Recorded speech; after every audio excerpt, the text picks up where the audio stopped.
Estamos iniciando o Visão Nacional, recebendo hoje o professor Ricardo Seitenfuss, que é doutor em Relações Internacionais. Também é professor da Universidade Federal de Santa Maria, no Rio Grande do Sul.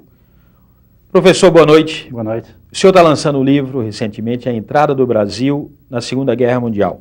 Como que apareceu esse livro? Como que o senhor escreveu esse livro?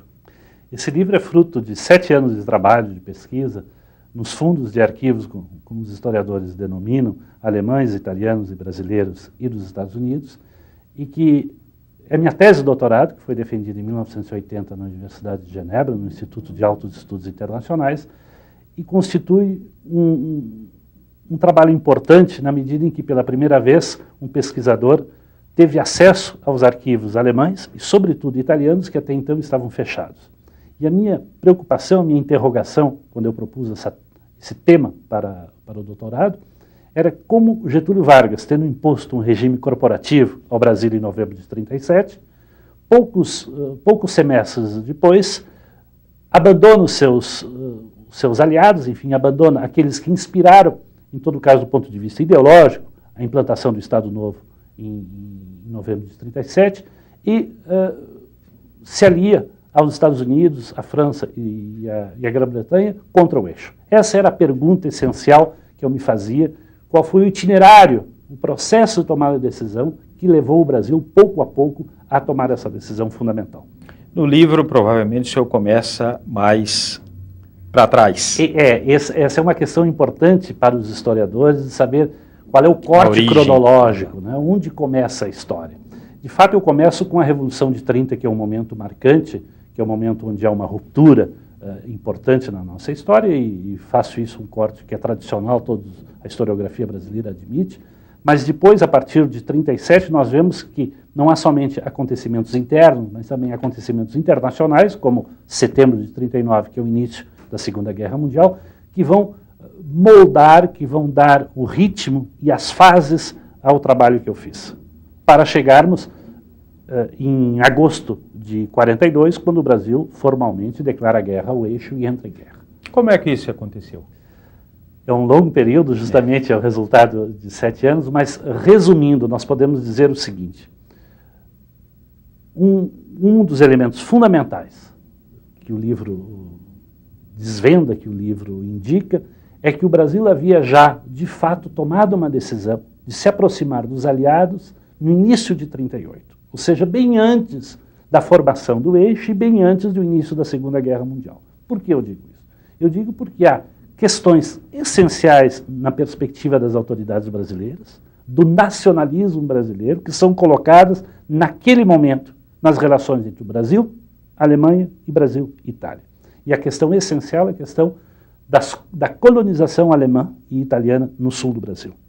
O que os alemães e os italianos consideravam uma minoria e, portanto, pretendiam ter um estatuto para essa minoria, como aconteceu na Europa e como se transformou num elemento fundamental do início da Segunda Guerra Mundial, e que o Brasil não aceitou. Que o Brasil não aceitava uma dupla diplomacia, não aceitava uma atitude do Partido Nacional Socialista, que tinha representante no Brasil, o Partido Nazista tinha representante no Brasil, e esse é um elemento chave a partir do momento que o Brasil desencadeia um processo de nacionalização no Sul. Março, abril de 1938. No entanto, os anos anteriores, de 33 até 38, nós vemos uma aproximação extraordinária sobre vários aspectos do Brasil com a Alemanha e com a Itália. Do ponto de vista comercial, nós vemos que o Brasil diminui o seu comércio com os Estados Unidos e aumenta de forma extraordinária o seu comércio com a Alemanha. Tanto é assim que em 37 a Alemanha já é o primeiro parceiro comercial do Brasil. Por outro lado, é uma cooperação ideológica. Nós lutamos, o governo brasileiro luta com o governo nazista, mão na mão, contra a ameaça comunista. Ou seja, a Olga Benário é um dos exemplos de pessoas refugiadas do Brasil, de origem judaica, que foram entregues... A mulher do Júlio Prestes. Isso, Luiz Carlos Prestes. Isso, do Luiz Carlos Prestes.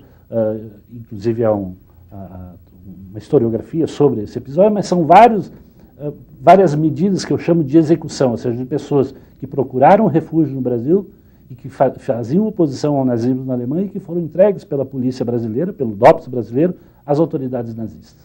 Portanto, houve também uma cooperação nesta área ideológica, nessa área anticomunista. mas havia limites objetivos. E um desses limites essenciais era a presença marcante dos Estados Unidos no nosso horizonte, na nossa política externa. Antes da gente falar dessa participação, dessa mudança de rota da Alemanha para os Estados Unidos, o senhor é de origem alemã e é gaúcho. Certo. Naturalmente é mais novo, é depois da Segunda Guerra Mundial. Mas o senhor pesquisou e como que era a relação? Getúlio Vargas não é alemão, Oswaldo Aranha, que era homem forte, também não era. Naquela época tem alguma coisa com a origem do Getúlio Vargas para ter essa aproximação com a Alemanha, o tratamento com a colonização alemã, italiana, do Rio Grande do Sul, tinha alguma coisa em comum ou era o contrário? Não, haviam dois aspectos importantes. Primeiro, havia o conhecimento por parte desses novos senhores do Brasil que saíram do Rio Grande do Sul e, através da Revolução de 30, dominaram a política nacional durante um longo período, era o conhecimento justamente da questão minoritária, da questão germânica no Sul. Havia esse conhecimento e a preocupação com relação a isso.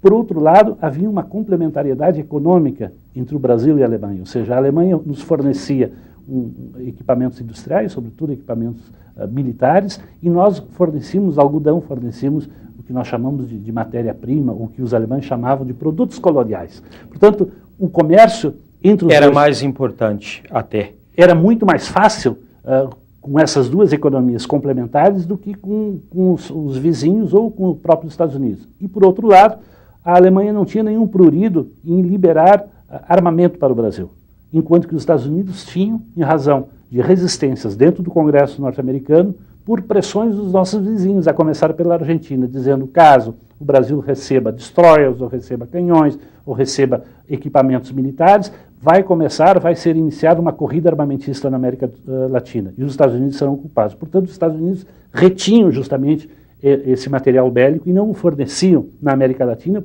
por medo justamente dessa corrida armamentista e fazer com que oposições e mesmo rivalidades que existiam na época viessem desencadear guerras. Mas há um terceiro elemento importante, é a formação ideológica do Getúlio. O Getúlio se considerava mais um homem com uma visão mundial ou universal do que com uma visão pan-americana. Getúlio Vargas é mais um político oriundo da Bacia do Prata, inspirado por ideias positivistas, diria eu, mais platino do que brasileiro. E ele não foi um caudilho, porque o caudilismo, uma das marcas do caudilismo é a força e a coragem física. Isso o Getúlio tinha. Mas, sobretudo, o caudilho não tem o que Getúlio teve, e a longa carreira política demonstra que ele teve, é a sensibilidade e a forma, justamente, de viajar, de navegar entre esses extremos e ser extremamente oportunista. Foi o que Getúlio fez ao longo de toda a sua carreira. Foi justamente navegando entre se adaptar o camaleão. Tem uma famosa frase do Getúlio: nunca haverá um inimigo tão inimigo que um dia não possa vir a ser um amigo. Portanto, Getúlio tinha essa perspectiva justamente que o adversário político, mais cedo ou mais tarde, se transformaria num aliado. E não era fundamental, enfim, era imprescindível que não se rompesse as amarras, as pontes, enfim, as ligações com ele. Professor, pedi licença, nós vamos fazer um rápido intervalo, a gente volta já.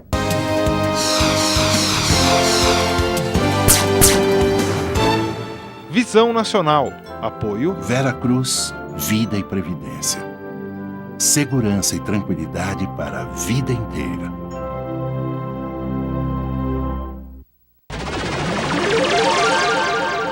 Está começando o horário eleitoral gratuito. Eu não ligo para a política. Vou desligar. É bom se ligar. E o que é que eu ganho com isso? Muito. Quando o povo vota, está contratando um gerente para administrar o patrimônio público. Patrimônio público? São todos os bens, as obras e os serviços que o governo realiza com o seu dinheiro. Meu dinheiro?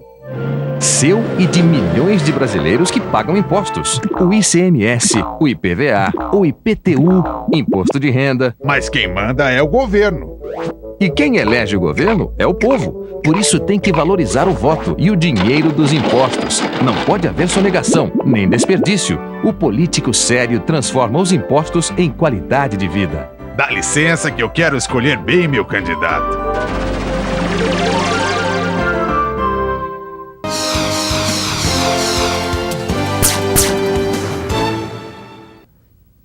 Estamos de volta com Visão Nacional, recebendo hoje o professor Ricardo Saitenfuss. Professor, gostaria de iniciar esse bloco com uma pergunta do telespectador. Professor, qual é a efetiva posição do Brasil diante da Segunda Guerra Mundial? É muito difícil de falar de posição brasileira. É uma pergunta difícil de ser respondida se nós não colocarmos duas questões essenciais. A primeira é em que momento.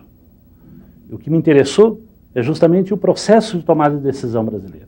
Ou seja, como se amadureceu uma ideia, como se tomou uma decisão de entrar na guerra. Quais foram as circunstâncias que levaram? Houve uma vontade brasileira de entrar na guerra ou foram as circunstâncias internacionais que levaram o Brasil a entrar na guerra? E o segundo ponto fundamental é que o Brasil nunca teve uma posição unívoca perante o conflito.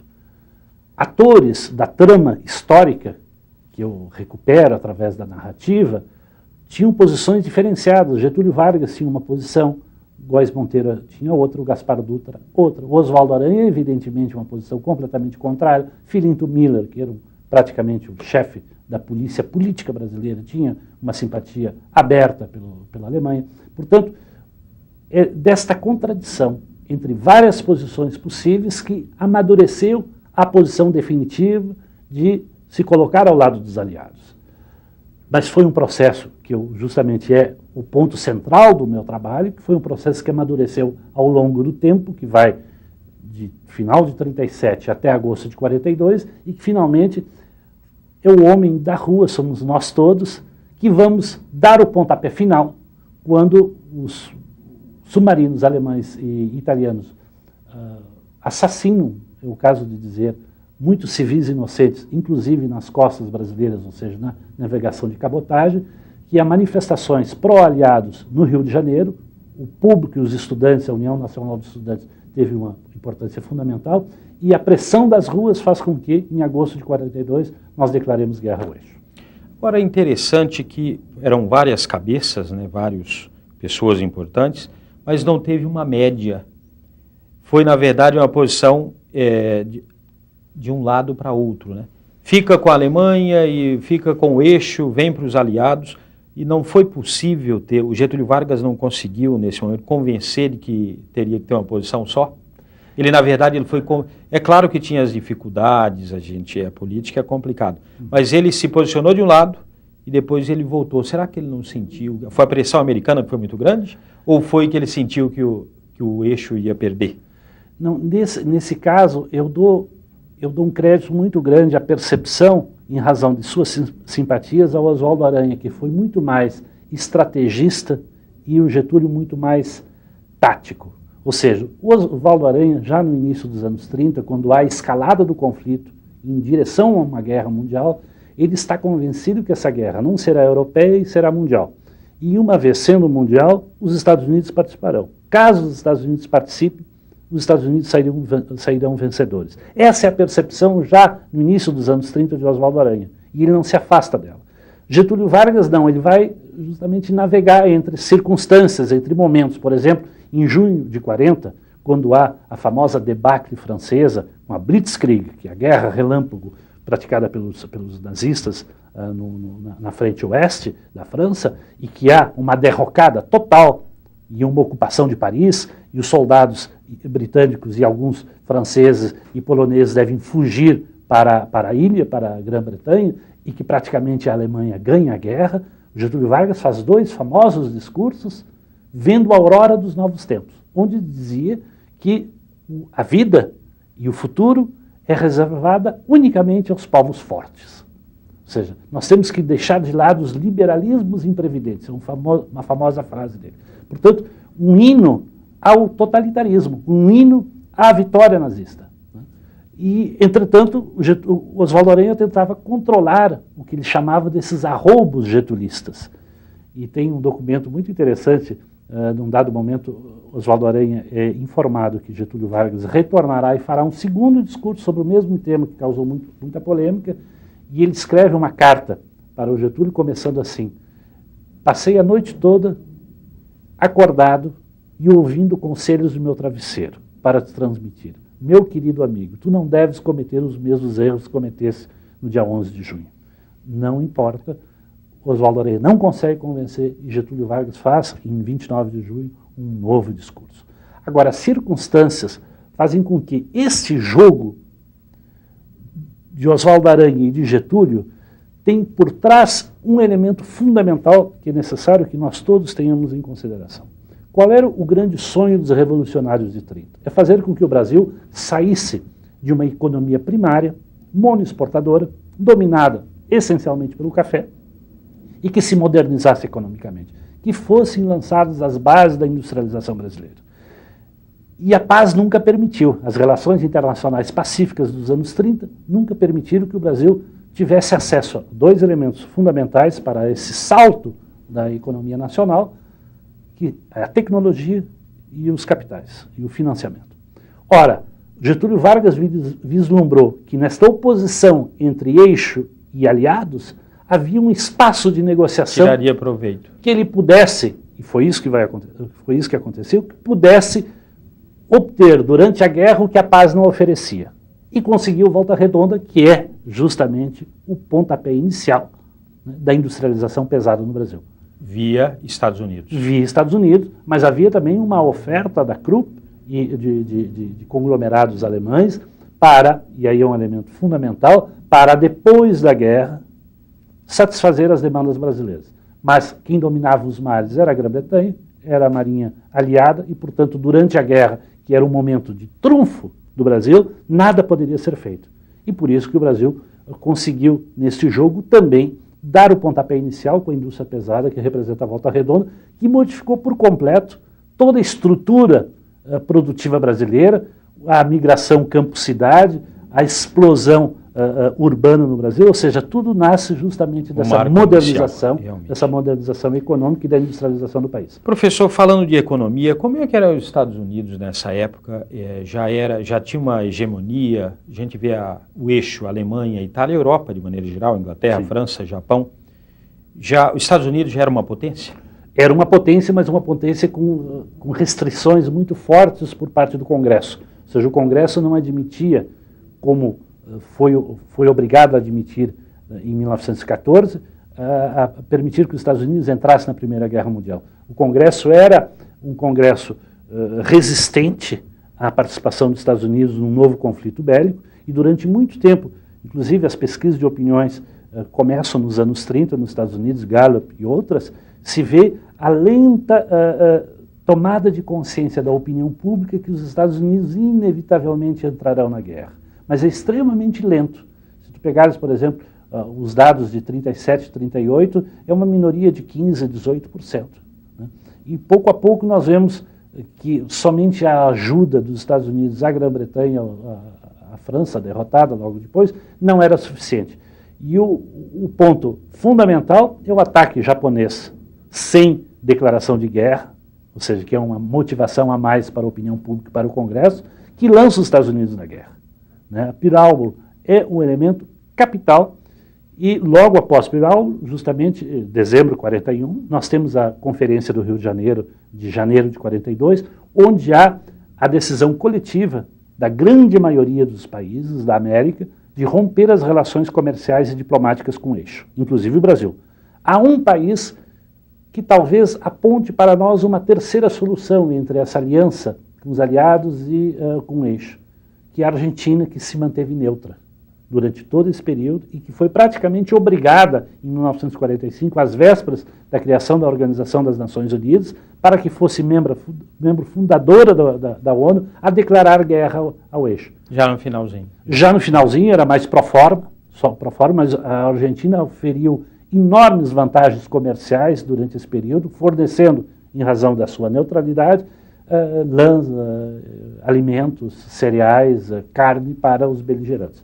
Por isso que foi possível depois... Com o Perón. Com o Perón, foi e havia simpatias também peronistas, né, com relação ao eixo, sobretudo a organização do Estado italiano, por isso que houve essa extraordinária riqueza e distribuição de renda que aconteceu na Argentina após a Segunda Guerra Mundial. Mais uma explicação de uma realidade, né? A Argentina, Exatamente. antes dessa crise, Exatamente. era considerado o primeiro mundo, a Exatamente. Suíça daqui. Exatamente.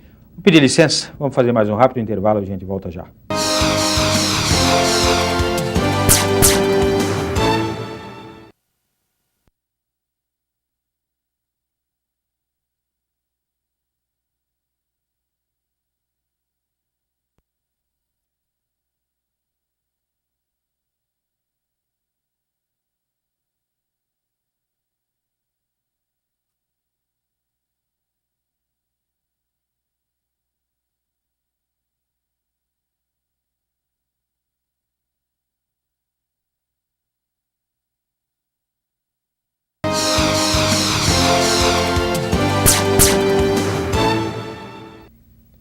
Estamos de volta com Visão Nacional, recebendo hoje o professor Ricardo Saitenfuss. Professor, é uma curiosidade. O Brasil, nessa dificuldade de tomar a decisão pela Europa ou pelos Estados Unidos, aqueles ataques aos navios mercantes aí brasileiros, será que não foram forjados esses ataques? Não foram os americanos? Não teve? Como é que foi isso aí? Esse é um mito, e como todo mito, é de difícil repúdio, mas a historiografia já provou que esses ataques foram, inclusive o nome, a data, o número do submarino alemão ou italiano que atacaram os navios mercantes, mas também os navios de cabotagem. Isso já foi provado pela historiografia, por vários pesquisadores, não há sombra de dúvida. E tem uma razão muito simples, uma razão que eu diria que se origina na lógica. Os Estados Unidos não pretendiam que o Brasil entrasse na guerra, mas que fosse um aliado confiável e que fornecesse todo o equipamento, todo o material estratégico, a borracha, o sílico, a base de Natal e Fernando de Noronha, às forças aliadas. Esse era o objetivo. E os Estados Unidos já tinham isso em dezembro de 41 e janeiro de 42. Já haviam conseguido expulsar, por exemplo, o eixo das linhas aéreas brasileiras, da Varig, da VASP e de outras. Portanto, os Estados Unidos já haviam recebido tudo o que eles necessitavam. E seria melhor, do ponto de vista estratégico dos Estados Unidos, que o Brasil não entrasse em guerra, mas que fosse alguém que rompesse as relações e que não fosse objeto de ataques da marinha de guerra alemã e italiana. Inclusive, quando o Conte-Ciano, que é o ministro das Relações Exteriores da Itália, vai informar o Mussolini que o Brasil e outros países latino-americanos estão prestes a romper relações diplomáticas, o Mussolini declara: diga aos brasileiros que il Duce tem uma memória de elefante, não esquecerá o que estão fazendo. O Brasil e os brasileiros querem uma guerra branca, terão uma guerra vermelha. E o mês seguinte começam os ataques, em fevereiro de 42, contra a Marinha Mercante Nacional. Não há nenhuma dúvida com relação a isso, inclusive provado nos documentos que eu apresento nesse trabalho. Então, vamos tirar mais uma dúvida. Com relação ao ataque dos japoneses aos americanos, também não tem nenhuma dúvida. De dúvida. O militarismo japonês imaginava que era possível vencer os Estados Unidos, inclusive somente entregaram a declaração de guerra no dia seguinte, o que foi percebido pela opinião pública dos Estados Unidos como uma traição, um ato traiçoeiro, ou seja, um ato de guerra sem declarar previamente. E, nesse sentido, houve uma grande mobilização e, justamente, o fim das hesitações, o fim da neutralidade dos Estados Unidos, o fim do isolacionismo. A partir de então, os Estados Unidos vão tomar as rédeas da guerra, em todo caso no Ocidente, e vão se transformar na potência que se transformaram hoje. Uma das consequências da Segunda Guerra Mundial é justamente fazer com que os Estados Unidos saiam do isolacionismo, que eles se mantiveram a partir do final da Primeira Guerra Mundial, e se transformam na potência primeira potência. Foi quem mais lucrou da Segunda Guerra Mundial. Sem sombra de dúvida. Né? Eu diria mesmo que, do ponto de vista europeu, é um suicídio da Europa.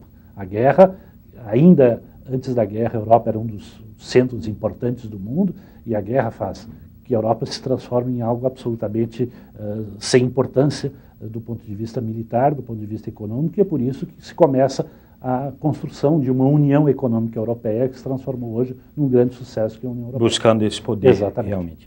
Professor, o senhor também escreveu, nós estamos falando do livro A Entrada do Brasil na Segunda Guerra Mundial. O senhor também escreveu outros livros. O senhor poderia falar um pouco dos Claro, outros livros? esse Entrada no Brasil da Segunda Guerra Mundial foi editado pela editora da PUC, do Rio Grande do Sul, agora no mês Encontra em qualquer livraria? Acho que sim, aqui em São Paulo e em todo o Brasil, onde há livros acadêmicos, enfim, livros de história, não penso haver nenhuma dificuldade. Eu tenho trabalhado desde 84, 85 em questões internacionais. Eu publiquei um Manual das Organizações Internacionais, que já está na sua segunda edição, que é um trabalho importante, que é um livro didático e que tenta desvendar os mistérios da chamada globalização. Eu faço um levantamento de todas as organizações internacionais, falo das teorias das organizações internacionais, a personalidade jurídica, mas falo do FMI, da Organização Mundial do Comércio, da Organização Internacional do Trabalho, da Organização das Nações Unidas, da OEA, ou seja, essas siglas que normalmente nós ouvimos falar ou lemos em algum lugar e nós não temos noções. Para que o telespectador tenha uma ideia, a partir de 1945 foram criadas mais de 300 organizações internacionais, sendo 100 de caráter universal, ou seja, que reúne todos os países do mundo. E é um fenômeno importante da globalização. Esse livro está na sua segunda edição, foi editado pela Livraria do Advogado de Porto Alegre e também não tem nenhuma dificuldade para se conseguir. Há um outro livro que é um ensaio sobre a política externa brasileira, pela mesma editora, que foi publicado em 95, chama Para uma Nova Política Externa Brasileira, que é uma área que eu trabalho bastante. Há um livro sobre intervenção, ingerência e soberania, que é uma experiência que eu tive em 93, quando eu fui pelas Nações Unidas e pela OEA numa missão de observação à Guerra Civil no Haiti. Então se chama Soberania dos Ditadores, é uma discussão que pode ser colocada ao lado dessa discussão sobre a democracia peruana com Fujimori, ou seja, até onde vai esse direito de torturar os seus próprios nacionais, ou enfim, de excluí-los num processo eleitoral. Enfim, essa é uma discussão muito atual. Há um livro importante que foi escrito com a minha esposa, que é professora de Direito na Universidade Federal de Santa Maria, Deise Ventura, que se chama Introdução ao Direito Internacional Público, que é um livro com 500 pontos, de 200 e poucas páginas, que é um manual introdutório às grandes questões internacionais do ponto de vista do direito público. E é um livro atual, porque há decisões do STF agora de final de 98, e é um livro que é um manual, mas ao mesmo tempo um livro extremamente ágil, objetivo, porque as disciplinas de direito internacional público foram sendo diminuídas nos currículos universitários, o que é lamentável. Nós estamos num processo de globalização, de mundialização, e muitos currículos acadêmicos, sobretudo nas faculdades de Direito, diminuíram essa importância do internacional, quando se vê que o internacional é fundamental para a compreensão do próprio nacional.